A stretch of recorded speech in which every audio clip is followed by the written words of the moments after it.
So the mic isn't coming through my ear.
Hi, I'm Rika Watanabe of Peaceboat, speaking from Tokyo, Japan. The war in Ukraine is promoting an arms race not only in Europe, but also here in East Asia. Nuclear arsenals and missiles are building up on the Korean Peninsula and over the Taiwan Strait. The risk of a nuclear war is real. The survivors of Hiroshima and Nagasaki, the Hibakusha, urge that the hell they experienced must never be repeated. This is why I'm watching this year's Doomsday Clock announcement. Hello to all of you around the world. My name is Mayra Meneiros, and I'm speaking to you from Argentina. I'm a research associate in the Department of War Studies at King's College London, member of the WHO Health Security Interface Technical Advisory Group, and deputy coordinator of the Next Generation Global Health Security Network. I have focused my career on biosecurity and biorisk management, and I'm interested in countering biothreats in all the different ways we can address them, bridging the gap between science and diplomacy, developing new tools for biorisk assessment, thinking about implications that emerging technologies have for the proliferation, development, and use of biological weapons, and empowering the next generation behind us to pursue this career path and be interested in biosecurity. So that's why I'm watching this year Doomsday Clock announcement.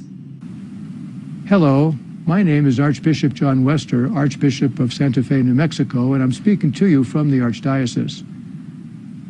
Recently, I published a pastoral letter, Living in the Light of Christ's Peace, a conversation toward nuclear disarmament.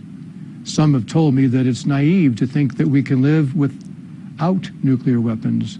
I'm convinced it's far more naive to think we can live with nuclear weapons. And that's why I'm watching this year's Doomsday Clock announcement. I'm S.J. Beard. I'm an academic program manager at the Center for the Study of Existential Risk. I work on developing new methodologies for studying extreme and unprecedented future events that threaten human extinction and civilization collapse. And I'm really interested to see how the bulletin weighs up the risks from nuclear war, climate change, and disruptive technologies. Hi, I'm Lalita Sundaram. I'm a senior research associate at the Center for the Study of Existential Risk. I work on biological hazards, both natural and man-made. I'm particularly interested to see how the Doomsday Clock's announcement reflects the past few years of the pandemic we've been living through.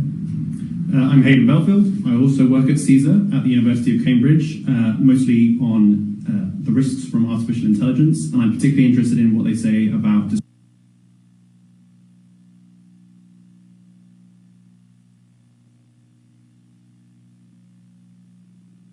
disruptive technologies. And that's why we'll be watching this year's Doomsday Clock update. Hi, my name is Camelia Forbes, and I'm a second-year master's student and president of the student body here at the University of Chicago Harris School of Public Policy. As part of my program, I am pursuing a certificate in global conflict, which emphasizes the need for peace and coalition building among nations. As nuclear war becomes a constant threat and conflict, especially in the growing war between Russia and Ukraine, the further we move away from midnight, the closer we as society can move towards more safer and sustainable methods. This is why I'll be watching the Doomsday announcement. Hello everyone, I'm Mitzi Jonel Tan, a climate justice activist from the Philippines with Youth Advocates for Climate Action Philippines, or YACA. And my country is one of the most vulnerable in the world to the climate crisis, yet we barely contribute to it. We're not able to adapt, transition to our renewable energy system, or manage the loss and damages that we have because of the historical and ongoing overexploitation of our country and the global south by the global north. We need systemic change, and we can only achieve that through collective action. And that is why I'm watching this year's Doomsday Clock announcement. Hello, my name is Polina Sinavets. I'm the head of Odessa Center for Non-Proliferation. I'm studying nuclear deterrence, which has become highly relevant due to Russia's war against Ukraine. This is why I'm watching the Doomsday Clock announcement. Thank you.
President and CEO of the Bulletin of the Atomic Scientists. I'm pleased to welcome you to today's virtual press conference hosted at the National Press Club in Washington, D.C. I'd like to start by thanking President Mary Robinson and President Elbagdor Shakia of the Elders for joining us today. I would like to thank the Harris School of Public Policy at the University of Chicago for its ongoing partnership and for serving as the Bulletin's home institution.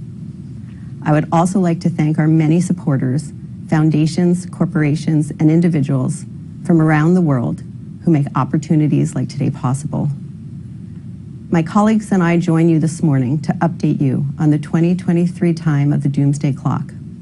The Science and Security Board of the Bulletin of the Atomic Scientists sets the Doomsday Clock each year to answer two important questions. Is humanity safer or at greater risk this year compared to last year? And is humanity safer or at greater risk this year compared to the more than 75 years we have been asking the question? The time on the Doomsday Clock represents the judgment of leading science and security experts about the threat to human existence, with a focus on man-made threats, nuclear risk, climate change, and new disruptive technologies, including biotechnologies. We at the Bulletin believe that because humans created these threats, we can reduce them. But doing so is not easy, nor has it ever been. And it requires serious work and global engagement at all levels of society. The Doomsday Clock was created in 1947 and has become one of the most powerful and most recognized graphic representations. Since its inception, the Bulletin's Doomsday Clock has been set closer and farther away from midnight. In 2020, we set the clock the closest it has ever been to midnight at 100 seconds. It has been set as far away as 17 minutes to midnight at the end of the Cold War.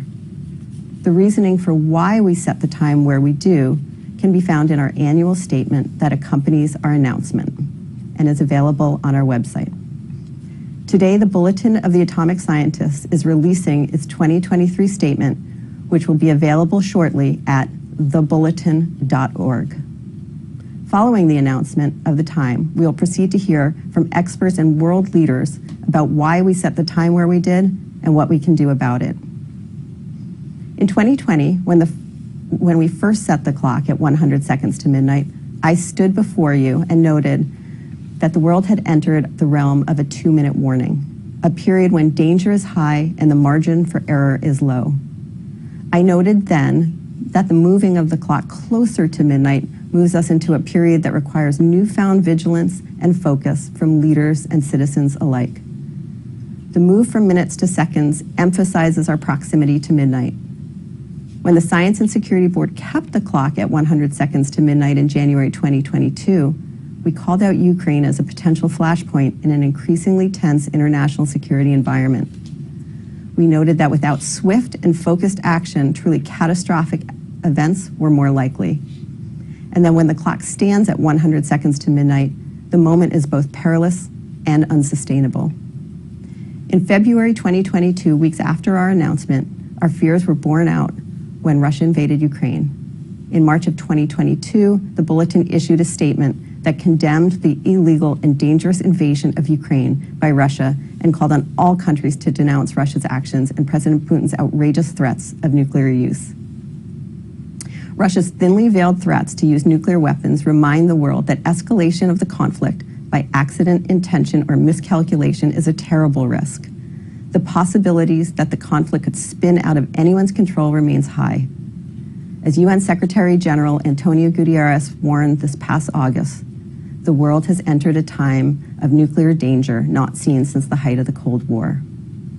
The war's effects also undermine global efforts to combat climate change as countries dependent on Russian oil and gas have expanded investment in natural gas, and Russia's false accusations that Ukraine planned to use radiological dispersal devices, chemical weapons, and biological weapons take on a new meaning as well.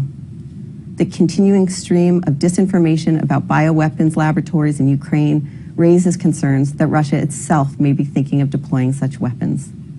There is no clear path for forging a just peace that discourages future aggression under the shadow of nuclear threat. The US government, its NATO allies, and Ukraine have multitude of channels for dialogue. We urge leaders to explore all of them to their fullest ability. With this in mind, we are releasing today's statement in English, Russian, and Ukrainian. It is the first time we have done this, and we hope it garners the attention it deserves in the capitals most affected. Joining us to reveal the 2023 time on the Doomsday Clock are Siegfried Hecker, Chair of the Bulletin's Board of Sponsors, Director Emeritus of the Los Alamos National Laboratory, and a Professor of Practice at Texas A&M University and the Middlebury Institute of International Studies at Monterey. Daniel Holtz, co-chair of the Science and Security Board and a professor in the Department of Physics and Astronomy and Astrophysics at the University of Chicago.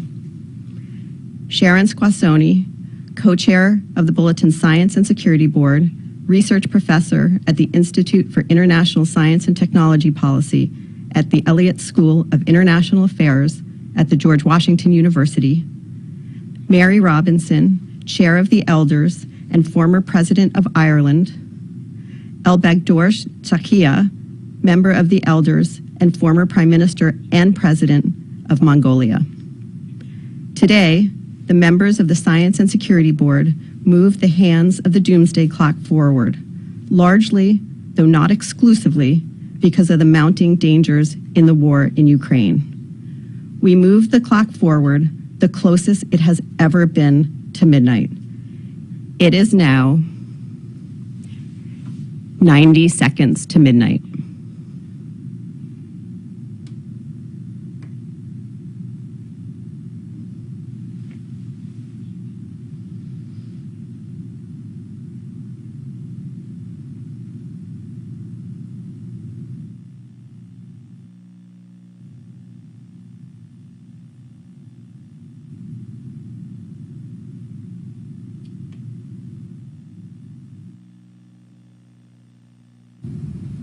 Let me now turn the discussion to members of the Science and Security Board to elaborate on the statement and the current time.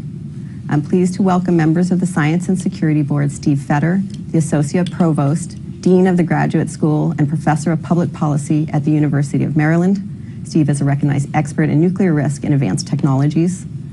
Suzette McKinney, a Principal and Director of Life Sciences for Sterling Bay and a leading practitioner and expert in emergency preparedness in urban settings.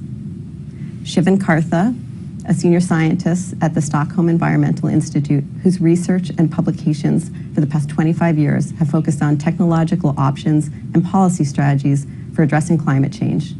We will then turn to members of the elders, Mary Robinson and Elbegdor Sakia, to discuss how global leaders must respond to today's dangerous environment. Steve? Nuclear risks increased significantly last year, due largely to Russia's unprovoked invasion of Ukraine. Putin has repeatedly raised the specter of nuclear use. In launching the invasion, he warned that whoever tries to hinder us should know that Russia's response will be immediate and will lead to consequences you have never faced in your history. A few days later, he ordered Russia's nuclear forces to special combat duty. In announcing the annexation of Ukrainian territories in September, Putin declared that he would defend them with all weapon systems available to us. This is not a bluff. And in case anyone missed the reference to nuclear weapons, he mentioned that Hiroshima and Nagasaki had set a precedent. These nuclear threats were intended to deter direct involvement by the United States and NATO. And the US and NATO have avoided direct conflict. But as careful as the US and NATO might be, the possibility of nuclear use cannot be discounted. Accidents, mistakes, and miscalculations could lead to unintended escalation. And Putin might deliberately escalate if faced with the prospect of defeat, if Russian forces were being pushed out of Ukrainian territory. Putin has given no indication that he's willing to accept defeat. Despite repeated military setbacks, Russia has pressed on with increasingly desperate tactics and aggressive tactics, including reckless attacks on nuclear power facilities and indiscriminate assaults on civilians and infrastructure. Although a nuclear attack would serve no military purpose and would make Russia a pariah, an international pariah, and turn Russia and India against Russia, he might make desperate moves if no other options are available that he regards as acceptable. But even if nuclear use is avoided in Ukraine, the war has challenged the nuclear order, the system of agreements and understandings that have been constructed over 6 decades to limit the dangers of nuclear weapons. Russia refuses even to discuss a resumption of inspections under the New START Treaty. And that treaty, which is the only remaining agreement that limits U.S. and Russian nuclear weapons, will expire in 2026. It will take years to negotiate a successor treaty, but it's difficult to imagine making progress in the current political environment. Russia violated the Budapest Memorandum, under which Ukraine relinquished nuclear weapons in exchange for guarantees that Russia would respect its sovereignty and territorial integrity and refrain from the threat or use of force. If Russia prevails in Ukraine, other non-nuclear countries may conclude that they can't be defended from attack against nuclear-armed adversaries, and that could undermine the non-proliferation regime and fuel a new round of proliferation. The impact of disruptive technologies is on full display in the war in Ukraine, from high-tech U.S. weapons to simple but destructive Iranian drones. The expansion of commercial imaging satellites has provided Ukraine with valuable information on Russian troop movements. Russia has increased its control of the press in efforts to spread disinformation, but virtual private networks and Starlink satellites have kept some Russians and Ukrainians connected to the uncensored internet. Although Starlink successfully resisted repeated Russian cyber attacks, this prompted threats by Russia to destroy the satellites, a threat made credible by tests of anti-satellite weapons by Russia. Looking beyond Russia, we see other reasons for concern. Efforts to resurrect the Joint Comprehensive Plan of Action are stalled, and Iran continues to increase enrichment levels in its stockpiles of enriched uranium. Efforts to constrain the North Korean nuclear threat are moribund. North Korea fired more missiles last year than in any previous year, including a next-generation ICBM and a flight test over Japan. And many are anticipating a resumption of nuclear testing. The Chinese nuclear arsenal is rapidly expanding, with more than 300 missile silos under construction. Some believe that China is developing a force comparable to that of the United States and Russia, perhaps to deter the U.S. from aiding in the defense of Taiwan. The United States, Russia, and China are all developing large-scale programs to modernize their nuclear forces and are developing hypersonic weapons, setting the stage for a three-way arms race. And India and Pakistan continue to expand and modernize their nuclear arsenals. Thus, from almost every perspective, the risk of nuclear catastrophe is higher today than last year. Thank you, Steve. Suzette? Good morning. I'm honored to be with you today to speak with you about the state of biological threats as seen by our expert members and the considerations with respect to biological threats that contributed to the movement of the Doomsday Clock to 90 seconds to midnight. We should all continue to be aware that the threat that biological agents pose to American society as well as the international community. The existing biological threats landscape makes clear that the international community needs to improve its ability to prevent disease outbreaks, to detect them quickly when they occur, and to respond effectively to limit their scope. Nearly 3 years after the onset of the COVID-19 pandemic, the world continues to experience the fallout from this disease with no clear end in sight, despite hundreds of millions of dollars that have been spent globally to combat the devastating effects of this disease. Events like COVID-19 can no longer be considered rare, once-in-a-century occurrences. The total number and diversity of infectious disease outbreaks has increased significantly over the last 40 years, with more than half caused by zoonotic diseases. That is, disease originating in animals and transmitted to humans. As such, zoonoses put the human population at significant risk for pandemics, and the world's ability to predict which of these viruses and microbes are most likely to cause human disease is woefully inadequate. We live in a time of revolutionary advances in the life sciences and associated technologies. Researchers can engineer living things to acquire new traits with increasing ease and reliability, especially viruses that can be synthesized de novo in the laboratory. Laboratory accidents, which continue to occur frequently, also pose a significant risk.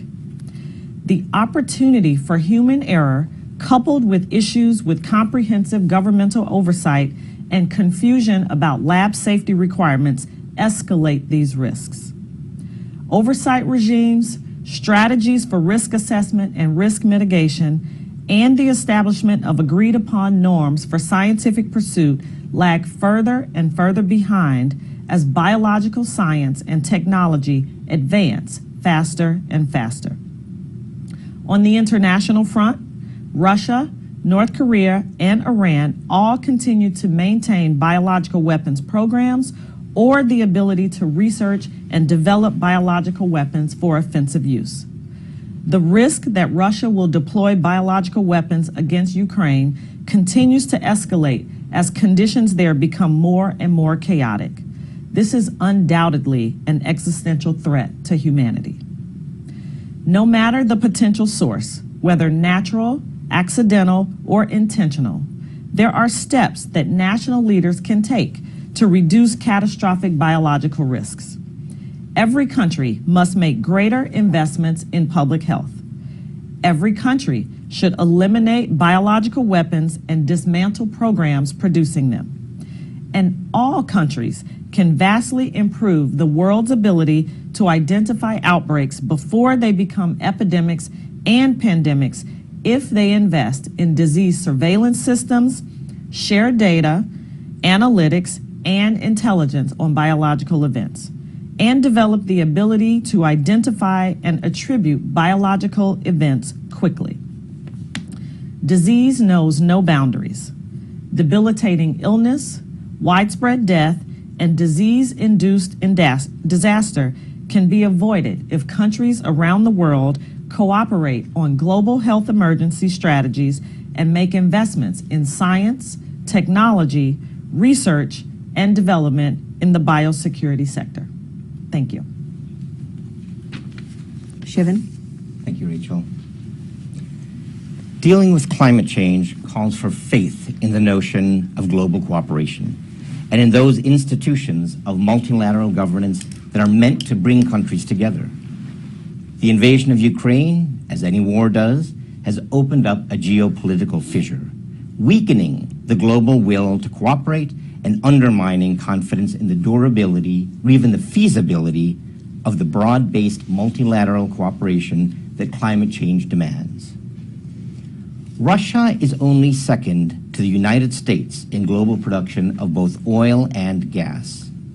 Consequently, the invasion of Ukraine has sparked a rush to establish independence from Russian energy supplies, particularly in the European Union. From the standpoint of climate change, this has contributed to two countervailing dynamics.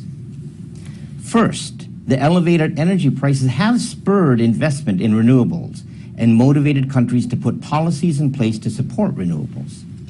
The International Energy Agency now projects that wind and solar energy will approach 20% of global power generation 5 years from now, with China installing nearly half of that new renewable capacity.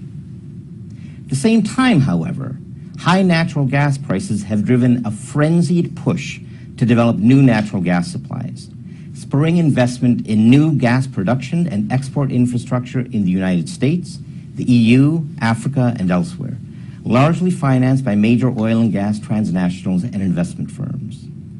This private capital continues to flow into developing new fossil fuel resources, even while public finance is facing rising pressure to pull out. The high gas prices have also pushed an immediate term shift to coal in power plants, leading this past year to be a record high for global coal consumption. Notwithstanding these two pressures, both of which should in principle reduce demand for Russian gas, Russia was on course in 2022 to earn considerably more than the previous year from its oil and gas exports, largely owing to European demand. As a consequence of this, global carbon dioxide emissions from burning fossil fuels, after having rebounded from the COVID economic decline to an all-time high in 2021, continued to rise in 2022 and hit another record high. A decline in Chinese emissions was overshadowed by a rise in the US, in India, and elsewhere. With emissions still rising, weather extremes continue and were even more clearly attributable to climate change. Countries of West Africa experienced floods that were among the most lethal in their histories, owing to a rainfall event that was 80 times more likely to occur because of climate change. Extreme temperatures in Central Europe, North America, China, and other regions of the Northern Hemisphere last summer caused water shortages and soil drought conditions that led in turn to poor harvests, further undermining food security at a time when the Ukraine conflict has already driven food price increases. Pakistan faced this year's most dramatic sign of our increasingly volatile climate: intense floods due to what was called a monsoon on steroids that inundated 1/3 of the country. The flooding was described as the worst in the country's history, affecting 33 million people directly and unleashing cascading effects, including a major crop failure, an epidemic of waterborne diseases, and the destruction of infrastructure, homes, livestock, and livelihoods. Against the backdrop of this year's climate-related tragedies, the UN climate regime took a promising step forward at its annual negotiations in Sharm el-Sheikh, Egypt. The parties at the UN Climate Conference reached a compromise agreement to create a fund to support poor and vulnerable countries in addressing the mounting toll from climate change. To reach the intended goal, The cooperation that led to this agreement needs to continue in the coming year when countries take up the question of actually contributing money to the fund. Countries were unable, however, to adopt a formal decision to agree to phase out fossil fuels. And even more disappointingly, they did essentially nothing to assure that previous commitments to reach net zero greenhouse gas emissions would actually be fulfilled. Thank you. President Robinson, how do we respond? Well, thank you, Rachel, and thank you to the eminent speakers who have preceded me. It is a privilege to be back in Washington for this year's unveiling of the Doomsday Clock. And I'm very glad to be joined by President Elbegdorch. He's the newest member of the Elders and our first Asian former head of state. And he brings a valuable perspective on geopolitics, on promoting nuclear disarmament, which his country has done, and tackling climate change in global multilateral fora. And we'll hear from him shortly on the issues of the nuclear threat and the war in Ukraine. The challenges outlined by today's announcement by the Bulletin of the Atomic Scientists could not be more global in nature. No one country can tackle them on their own, no matter how large their population, how strong their economy, or how feared their military. 3 years ago, in January 2020, like you, Rachel, I stood here when the hands of the clock were moved to 100 seconds to midnight. I said at that time, we are faced by a gathering storm of extinction-level consequences, and time is running out. Little did I know then that the gathering storm of threats would also include the devastating COVID-19 pandemic, the consequences of which we're still facing today, and the illegal invasion of a sovereign state by a nuclear-armed permanent member of the UN Security Council. This, together with the acceleration of the climate crisis, explains why the clock has now been moved even closer to midnight. The threats are even more acute and the failures of leadership even more damning. We live today in a world of interlocking crises, each illustrating the unwillingness of leaders to act in the true long-term interests of their people. The climate crisis, nuclear proliferation, and pandemics all demand a crisis mindset from leaders. We need urgent multilateral action and bold ethical leadership. Frankly, we're not seeing it. If one person could be said to embody bold ethical leadership, then for me it would be our founder, Nelson Mandela. He discerned these threats and the need for a collective response when in 2007 he founded the Elders, the group of independent former world leaders of which I had the honor to be chair. We need leaders like Mandela again today. The existential threats we face need his sense of urgency and need his spirit of humanity. As Elders, we dedicate our time to seeking solutions and solidarity on the climate crisis, on pandemics, and on nuclear weapons. We call for a renewed focus on what world leaders must do to address these global challenges. None will be overcome by the hollow promises of populism or naively utopian demands. They require hard, practical choices and a long-term commitment of resources and political capital, alongside some immediate steps decision makers can take in the months ahead. Well, there have been some recent signs of progress, and there was mention of loss and damage, an agreement at the COP, but a lack of other agreements. Lasting change will only come when states actually deliver upon and implement their commitments. The United States and other G7 countries need to be held to their pledge to end all inefficient fossil fuel subsidies by 2025 and lead the world in accelerating the transition to net zero. At the same time, the international finance institutions, including the World Bank and the International Monetary Fund, need to be re-engineered to help raise the trillions of dollars needed to support vulnerable countries and tackle the climate crisis, as proposed under the Bridgetown Initiative by Barbados's Prime Minister Mia Mottley. Equity and solidarity must also be the hallmarks of the world's continuing response to COVID-19 and efforts to prevent and prepare for future pandemics.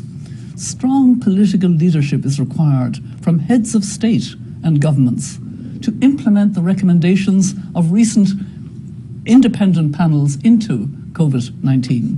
This should include supporting and strengthening the World Health Organization and a concerted push for a new pandemic treaty to address systemic barriers to equitable access to vaccines, diagnostics and therapeutics, underpinned by significant financial investment.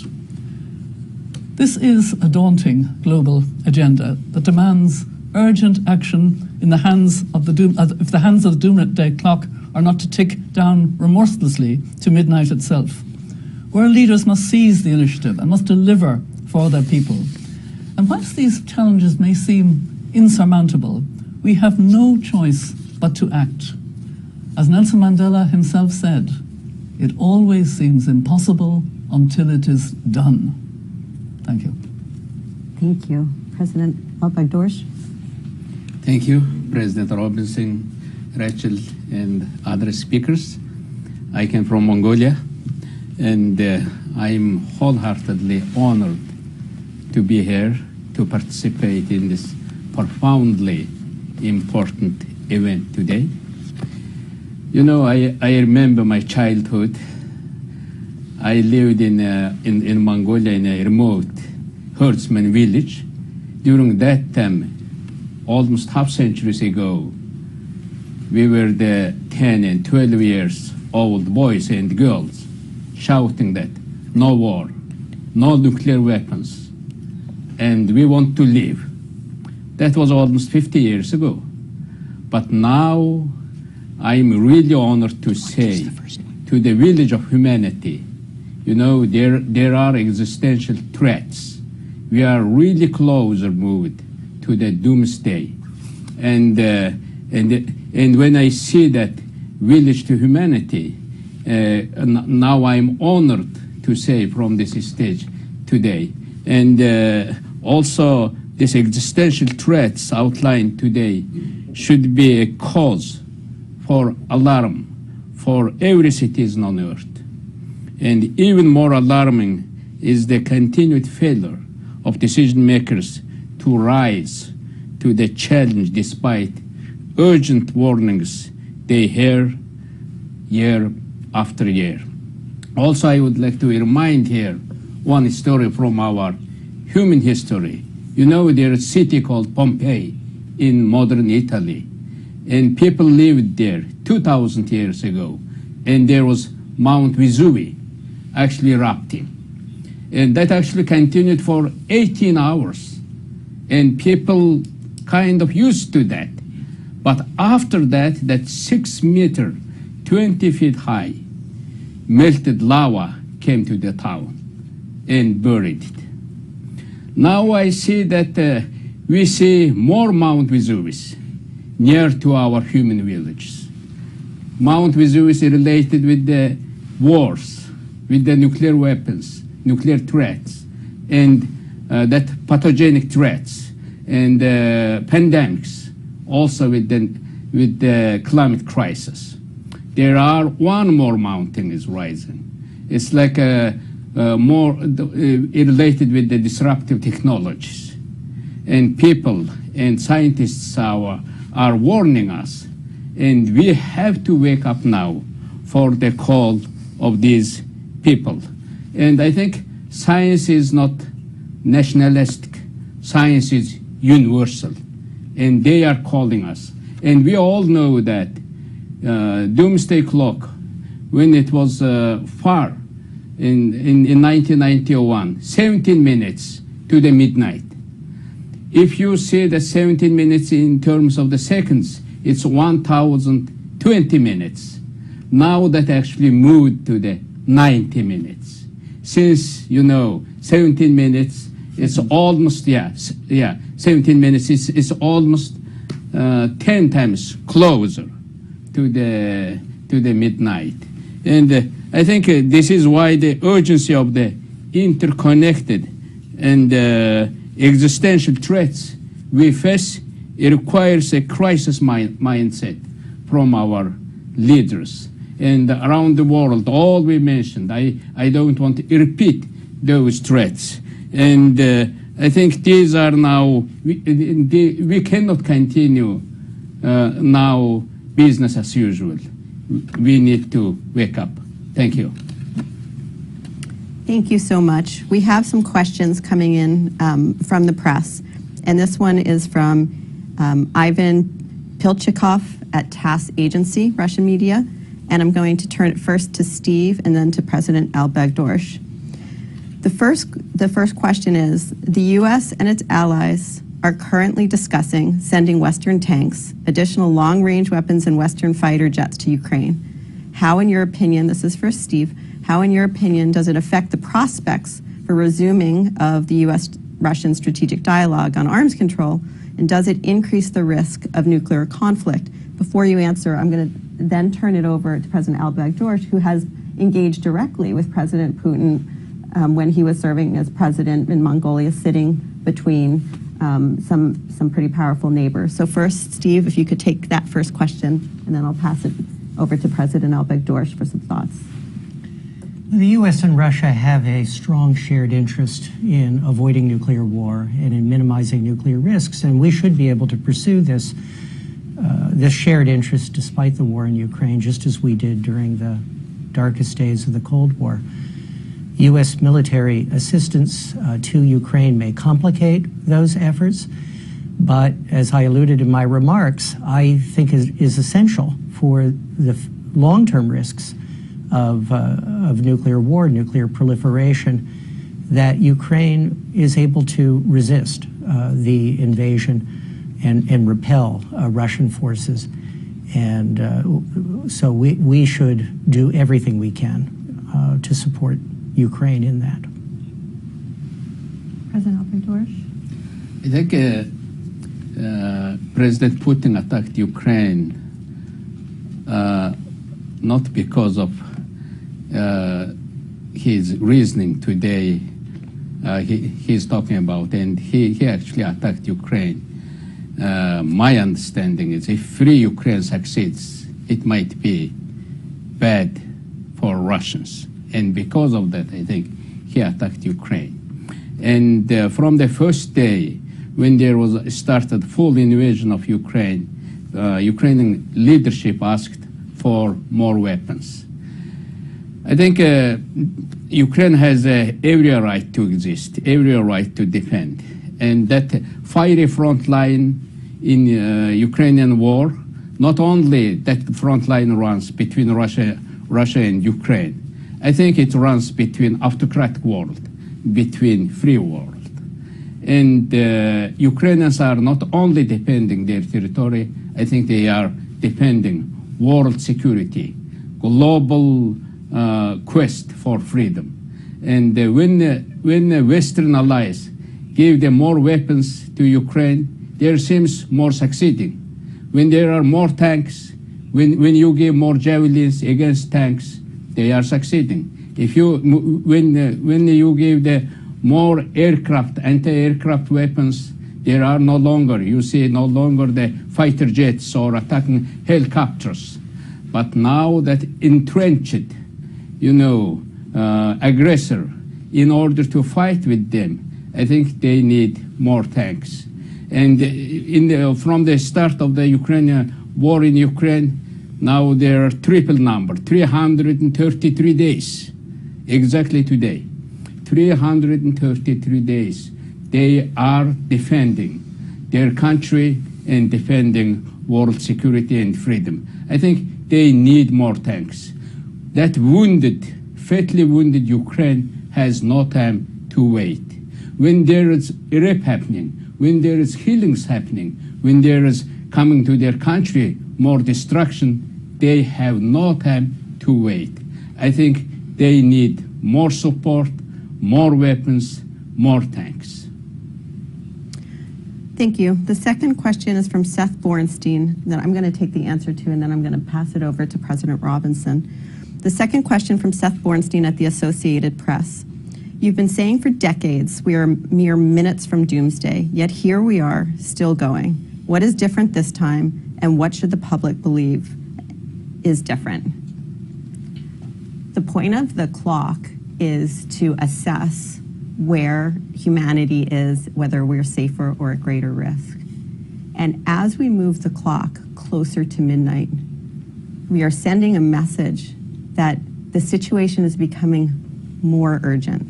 We need to spend more attention, that crises are more likely to happen and have broader consequences and longer standing effects.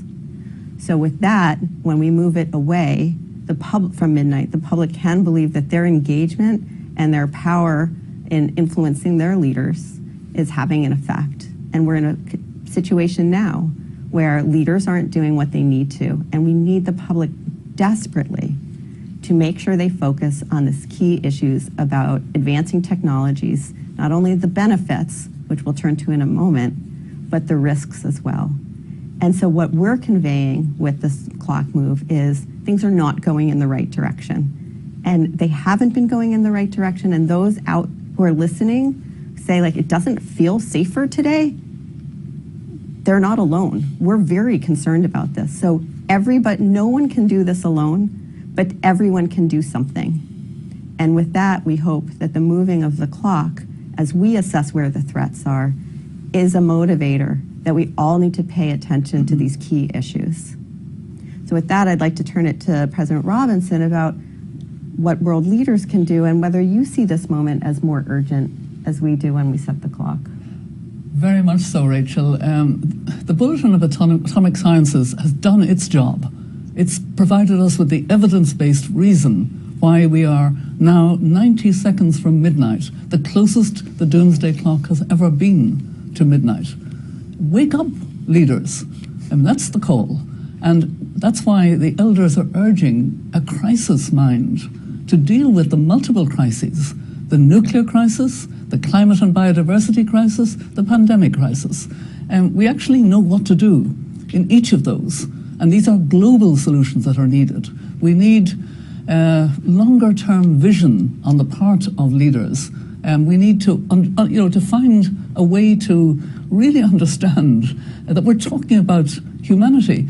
In many ways, these years leading up to 2030, from a climate and biodiversity perspective, are probably the most important years in human history. Because either we will do what the scientists are telling us to do, or we will condemn future generations to a terrible world. I mean, it's unbelievable that we would do that. During COVID, we listened to medical experts, and countries knew that unless they listened to the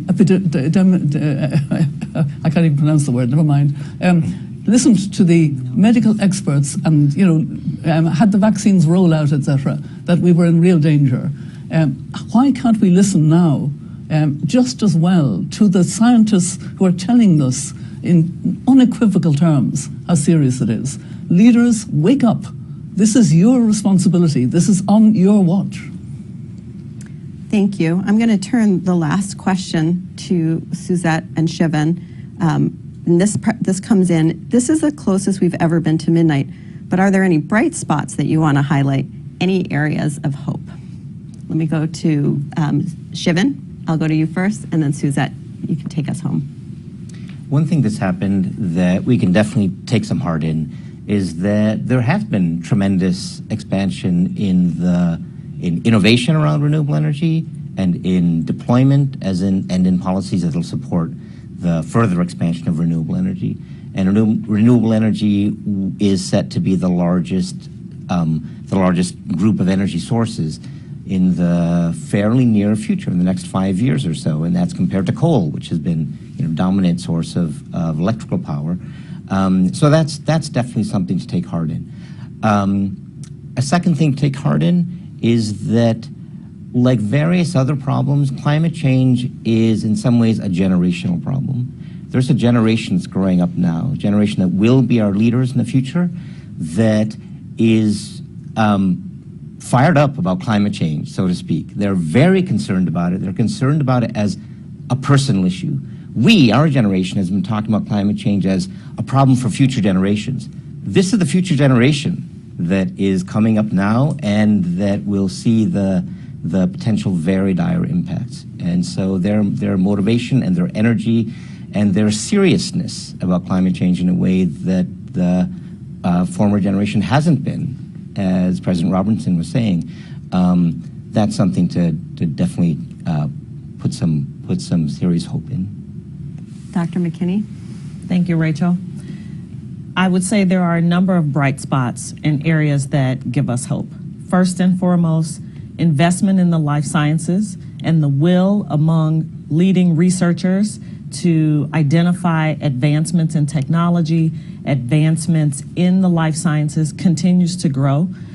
The COVID-19 pandemic really heightened the need to increase research in these areas and to continue to search for the quest to solve for these very complex public health and medical problems.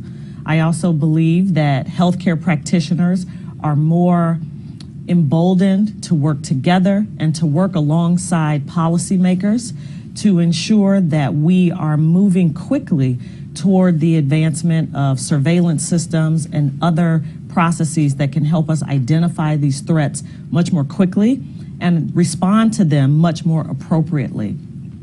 I do believe that while there continues to be a void in the international community with regards to how quickly these advancements are being made, there is will there to move the needle, if you will, on advancements. And I think that our leaders need to not become complacent, but continue to recognize and understand the devastating effects of biological threats and the continued need for advancements in research and all areas of the life sciences so that we can begin to improve upon these situations so that we will curb and begin to slow down the negative impacts of biological threats.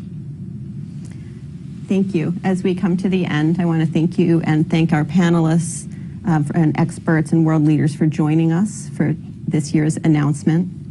We've heard some bright spots, ones that we always look for at the Bulletin, because science, the advancement of science, brings such huge potentials. But if we don't figure out how to manage the risks associated with them, it's the risks that will lead us rather than the benefits. And right now, as we heard from President Robinson, Chairman of the Elders, the time is urgent. We really do need creative and bold leadership, ethical, moral, political leadership. We need the scientists around the world to keep working with us and pointing out where the opportunities and threats are. And we need all of you to do what you can at the local level to help make sure that you're doing your part and that your leaders are hearing from you that time is of the essence.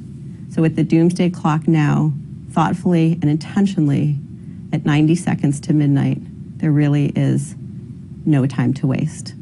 Thank you for joining us for this year's announcement. We are adjourned.